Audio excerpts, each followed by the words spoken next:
We have something called 7 secrets to personal excellence. At Wellness by All Means, we teach 7 secrets. The first secret is stretch. Stretch your body, open it up, expose it to a lot of blood circulation. So every cell becomes more healthier by getting proper nourishment through proper stretching. Every joints have to open up so that all the synovium fluids gets recycled. The impure blood gets collected by the veins and comes to the heart. The lungs work properly to purify them by oxygenating them, and the arteries carry the pure blood from the heart to all the different cells and tissues. So that is why stretching is very important. As I talked about Vata, Pitta and Kapha, there are also Sattva, Raja and Tama, the 3 gunas, Sattvic food, Tamasic food, Rajasic food. They are all different qualities or different attributes of the food that we eat. So we have to evaluate what kind of food is good for what profession I'm in. So depending on several factors, you have to determine what food will be good for you. How we eat, that is also very important.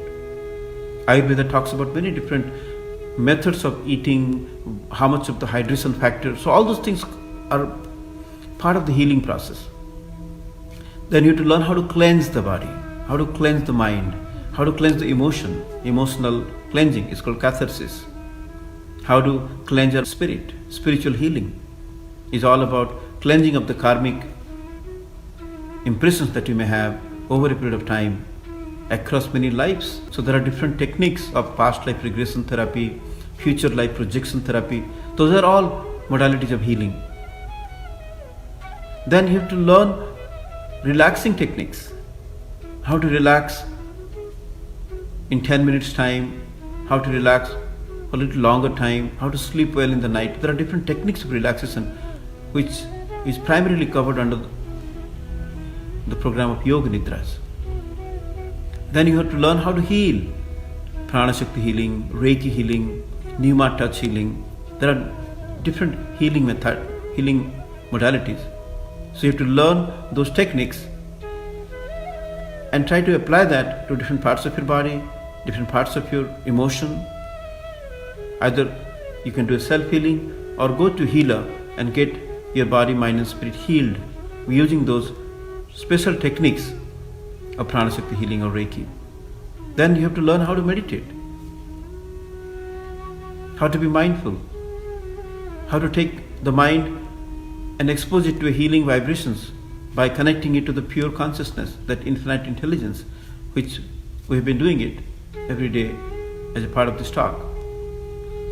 So stretching, breathing, nourishing, cleansing, relaxing, healing and meditating.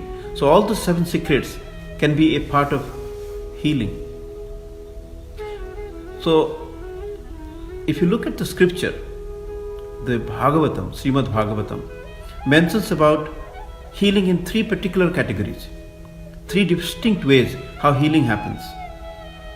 And it gives reference of different animals to illustrate how the healing happens.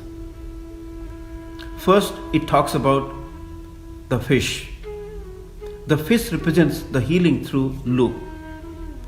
Your eyes play a major role in healing. So it talks about like when the fish lay eggs in the water, there is no definite place to keep the eggs to hatch because the water is flowing, it's all around water.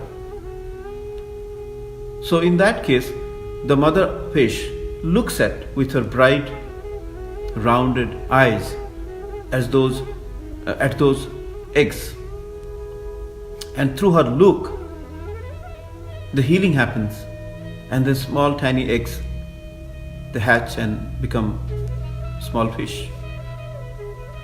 So that's an example of how through eyes or through looking you can get healing.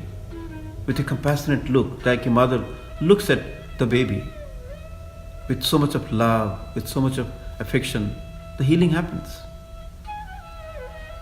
Then the second one, the scripture talks about the healing through touch. And it gives examples of the birds.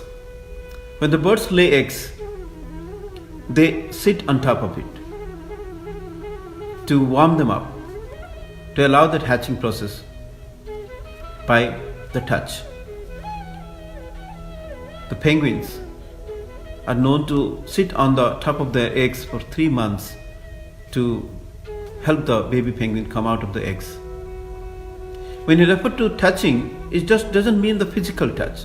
Sometimes it means mental touch, emotional touch. Like in our context, when you see someone doing something spectacular for you, going out of the way, we use this phrase, "Oh, I'm touched, I'm moved." Like so, that touch could be something going out of the way to help somebody, touching the emotion, touching the spirit. So all this context that we are talking about is not just in the physical level. It can extend or transcend into vital level, or even mind or intellectual level, or even spiritual level. So the healing happens through look, as the fish do. Healing happens through the touch, as the birds do. And now, the third component of healing, or third way of healing the scripture talks about, is through contemplation. And to illustrate this one, the scripture talks about the example of turtles. So when the sea turtles come to the shore and then go to the different groups and lay hundreds of eggs, and obviously they cannot stay to look at the eggs, neither they can touch the eggs, because they have to come back to the water. So in that process, they use the third faculty of healing. That's called contemplation, thinking about the eggs. So the turtles know how to think and meditate on the eggs. That deeper contemplation can also induce healing, and the turtles come out. So if you think about all these three methods, look, touch, and feel and contemplate, think. So that means we have to use all these instruments given to us properly, because all the instruments given to us by the nature, the body, the mind, the intelligence, they're all very powerful equipments. So every word that we speak, every thought that we think, every action that we do could be instruments of healing. Imaginary tree which has the power of fulfilling any wish that you may have. So the story goes like, a man was hunting in the forest, and after doing several hours of work, he got tired. And he found a beautiful looking tree and came under it. And because he was so tired, he thought, "Oh, I wish there is a cool glass of water." And behold, immediately a cool glass of water appeared before him, and he drank that water. And he was hungry. So after the thirst was taken out, he thought, "I wish there was a good meal, a sumptuous meal that I could enjoy right now. I'm so hungry." And suddenly a plate full of food appeared to him, and he became so happy to eat everything. All his favorite food were given there.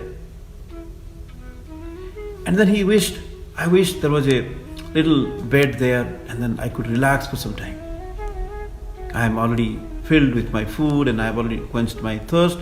Now is the time to relax a little bit." And the bed was ready right on his side, and just about to relax on the bed, and suddenly a thought came to his mind. What if a tiger comes? And suddenly a big tiger came and then ate him. So the mind has got the power to heal or to kill. So we have to be very, very careful with this powerful instrument, the mind. So that's why we practice something called desire, dream, and drive. Something happens at an intellectual level, something happens at a mental level, something happens at a physical level. But if you have doubts about it, then nothing will work.